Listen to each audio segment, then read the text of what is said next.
নমস্কার। অন্নপূর্ণা ভান্ডার প্রকল্প নিয়ে চলে এলো বড় আপডেট।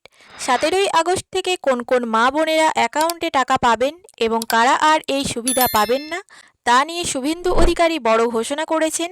আপনারা যারা জুন ও জুলাই মাসে টাকা পেয়েছিলেন তাদের অনেকের অ্যাকাউন্টে আগস্ট মাস থেকে 3000 টাকা নাও ঢুকতে পারে। কোন 5 ধরনের মহিলারা বাদ পড়ছেন এবং কারা টাকা পাবেন জানতে ভিডিওটি শেষ পর্যন্ত দেখুন। সাংবাদিক বৈঠকে স্পষ্ট জানানো হয়েছে, আগামী 17ই আগস্ট থেকে আগস্ট মাসের 3000 টাকা দেওয়া শুরু হচ্ছে। কারা 17ই আগস্ট থেকে টাকা পাবেন? অন্নপূর্ণা যোজনার জন্য মোট 2,16,00,000 আবেদন জমা পড়েছে। যারা 10ই জুলাইয়ের মধ্যে আবেদন করেছিলেন এবং যাদের নথিতে যাচাই বা ভেরিফিকেশন সম্পূর্ণ হয়েছে তারা প্রথম ধাপেই 17ই আগস্ট থেকে টাকা পেয়ে যাবেন। যারা পরে আবেদন করেছেন 11ই জুলাই থেকে 31শে জুলাইয়ের মধ্যে যারা আবেদন করেছেন তাদের যাচাইকরণের কাজ চলছে। তাদের টাকা সেপ্টেম্বরের দ্বিতীয় সপ্তাহ থেকে পাওয়ার সম্ভাবনা রয়েছে।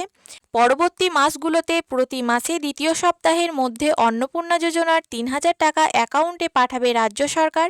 যে 5 ধরনের মহিলারা টাকা পাবেন না, এবার দেখে নেওয়া যাক কোন 5 ধরনের মহিলারা আগস্ট মাস থেকে অন্নপূর্ণা ভান্ডারের টাকা পাবেন না।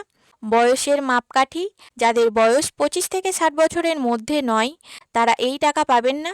ডিভিডি লিঙ্ক না থাকা, যাদের ব্যাংক অ্যাকাউন্টের সাথে আধার লিঙ্ক নেই বা ডিভিডি সক্রিয় নেই তাদের অ্যাকাউন্টে টাকা ঢুকবে না, তাই দ্রুত লিঙ্ক করিয়ে নিন। ভুল তথ্য বা নথি, আবেদনপত্র বা নথিপত্রে কোনো ভুল বা অপ্রাসঙ্গিক তথ্য থাকলে আবেদন বাতিল করা হচ্ছে। আয়করদাতা ও সরকারি কর্মী, যারা আয়কর দেন, স্থায়ী সরকারি চাকরি করেন অথবা সরকারি পেনশন পান তারা এই টাকা পাবেন না।